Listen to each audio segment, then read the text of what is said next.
Hi everybody, this is Steve, D9 Games. I'm going to show you a quick high-level prep.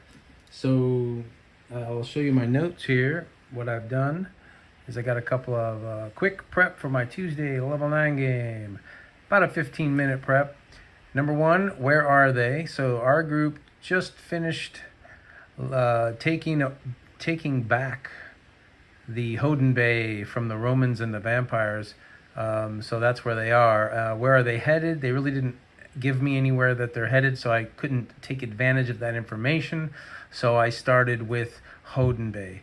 North, south, east, west. I do bullet points, about 3 for each direction, plus 3 in Hoden Bay. Number 4, do a little small ad libs, and then notes and go. So then once we get all that handled, as you're at the table playing, you have your players take turns going around the horn, rolling for your random encounters. And actually the first roll was a 1, and that was the black dragon that was tracking the artifact that I thought they had, but they had a good case that they left it with Glorielle, Scouto's mom, who took it back to Erland.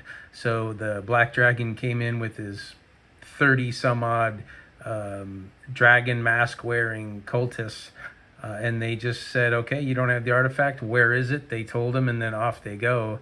And then later on the way down to St. Albans, I believe it is, St. Albans, about a day's journey south of Hoden Bay, they ran into a purple worm and all of her young. So that's how I ran those encounters. So it was pretty much a 2 encounter night. Well, maybe 3 encounter. They dealt with the black dragon and gave him the direction of where the artifact was, and then they dealt with the purple worm. They had 3 rolls that would have taken them underground, and they passed all 3, so they got pretty lucky there. And then, of course, running in encounters using the battle pad. So the other side of this is my battle pad. I will show it to you real quickly, and then I'll go back to my notes here. So here it is, my battle pad. The way I do it every night is I have my players around the table. Scouto, Zach, Kethri, Lucius was out last night, Foliage, and Iris. They gained 60 points of progression for the night. That was the little RP with the dragon, finishing their reinforcements of Hoden Bay. I believe Kethri worked with the mages there, and they were able to get the small animals to set up kind of an alarm system if they were to be attacked again. And then you can see my 2 battle pad scenarios. The top one was the purple worm, level 9, doing 18 points of damage, and then 14 points if it isn't with the worm's teeth, or a thorn if it was more of an engulfing. But then, of course, other repercussions would come from that. And then there was 2 hit minions. There was about, I don't know, a dozen or more out there that were attacking the players. The second encounter, when they did get to St. Albans, was a trap. And so the trap had 2 vampires. There was a black vampiress and a red vampiress. They had 15 servants that were level 7. And then I ran, that was the big battle, where the vampires succeeded on 3 attacks with a bite to the neck. But all 3 saves, if you want to call it, where they have to make a strength roll. My characters succeeded on all 3, so nobody was to take on the effects of vampirism. So that's how I ran my battle pad. That's how I prepared. It was about a 10 or 15 minute prep for the session. And again, I just asked myself, where are they? Number 1. Number 2, where are they headed? And I didn't have that information last night. And then I did my bullet points. So now over to the bullet points. So this is what it looked like, my preparation tablet for last night. So, of course, I always want to know about when it is. They were still in 47 AD spring. And then after last night, they're taking an off-season in Timber Sprout. And they rolled well to use the way roads to get there from St. Albans. And so they're going to be rolling in next week to 47 AD summer. And then you can see my alliance meters, the Fae, the Celts, the Elves, the Romans, the Corrigan. That's the meters on a scale of 1 to 10, or the relationship with those different races. And of course the Fomorian at 7. They are the nameless ones. So this is my bullet points, how I set it up. You see they didn't give me where they're headed, so I put Hoden Bay right in the middle of my prep pad, and you can see the 3 bullet points for Hoden Bay that I went into last night were: number 1, enemies retreat to Londinium. So anybody that survived, any Romans and vampires that survived the attack and overthrow, the reacquire of Hoden Bay that the party was able to get off, they were retreating south toward Londinium. And what they didn't know, you can see down there, St. Albans, which, crazy enough, one of my players was born there, and I didn't know that. So that was kind of a fun little nugget of gold that came out of the session last night. Bullet point number 2 for Hoden Bay, though, the party is reinforcing the village. That's all I knew. And then after play last night, I now know that they worked with the mages. They got the animals, speak with animals, getting them to set up some kind of a alarm system. And then the battalion regrouping below. So there was definitely some Hoden Bay villagers. Now, Hoden Bay is not a typical city. It's more of a place, kind of a way place where people come and go. The walls aren't fortified like Timber Sprout. They're a little more open. So they kind of got caught off guard, and it's probably why the Romans and vampires decided to take Hoden Bay. And there's a nice central place, but they did fail. So now, north, south, east, west, right? North of Hoden Bay, I have Timber Sprout. Put 3 bullet points there. I have the Ember Scarred Miners Guild. They plan to go back to Coelen, which is in the west. They want to go back and take back Coelen. So the Ember Scarred is one of the newer guilds, the newer factions that I created for the Twilight of Fae here in Albion for our campaign. And so that's one of the 3 bullet points for the North Point Timber Sprout. Bullet point number 2 in Timber Sprout, Shadow Vale killed Aldragorn, the Copper Dragon, one of the famous dragons of our campaign. The Shadow Vale is a dark purple black dragon, and that they actually fought, and Shadow Vale prevailed. So that's one of my bullet points there. And then Blending Court villagers settling in Timber Sprout. As you remember, Blending Court is off to the east of Timber Sprout, and then there it is up there, Blending Court. Order of the Silver Dawn work out of there. Mages are in trouble because they're being persecuted for using magic, but there is information to gain. So those are my bullet points for Blending Court, Timber Sprout. I know this is a little more than just north, south, east, west, because they're level 9 and there's so much information we've collected over the last 6 months. Shadow Vale, the Black Dragon, is hunting the artifact that it senses, and that's one of the key points. So the players actually had to deal with the Black Dragon first. They convinced the dragon that they knew where the artifact was, but they didn't have it. So sure enough, the dragon and its cult followers took off to the Erland to find the artifact. But the Shadow Dragon is being sidetracked by this artifact and was formerly working with the Romans and the vampires. Now we'll go to the south. We have St. Albans. So they did decide to go to St. Albans.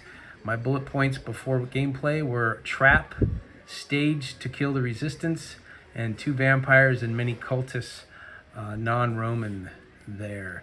So that's where they did decide to go. And they were settling in after a nice meal, and they were falling asleep when they got absolutely surrounded in their beds by the vampires and their followers. So that was kind of cool. They were a little caught off guard, but that's what was in my notes. So we have Hoden Bay, we got north, we have south. I guess a little bit to the east is Chelmsford. I put Order of the Silver Dawn, foes meeting point. It's kind of like a meeting place for the Romans, vampires, and any Celts that are on their side. And then heavy plans of a military push north. So that might be, since they failed in Hoden Bay, they're going to regroup in Chelmsford and head north, possibly back to Hoden Bay, or maybe around to Timber Sprout. So that's what I have there. And then, of course, I got some bullet points for Londinium. It's a little extra, but I wanted to just have a couple points if they were to manage to get down there. I put full enemy presence, regrouping for summer push north, and many elven prisoners. So there's my bullet points for Londinium.